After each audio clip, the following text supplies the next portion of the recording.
আসসালামু আলাইকুম রহমতুল্লাহ।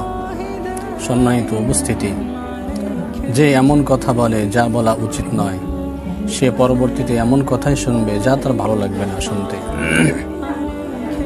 আমাদের জিহ্বা ছোট্ট একটি অঙ্গ, কিন্তু এই অঙ্গের শক্তি অনেক বেশি।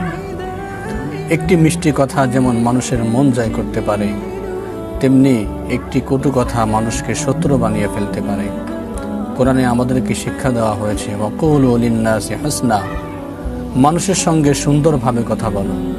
নবীজির মুখের নিঃসৃত বাণী।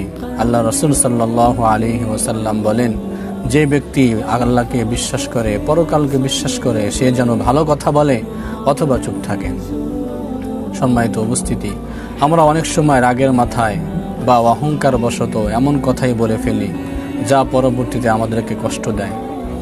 কেউ যদি অশোভন কথা বলে, তার প্রতিক্রিয়ায় এমন কিছু বলা হয় যা তার শুনতে ভালো লাগে না।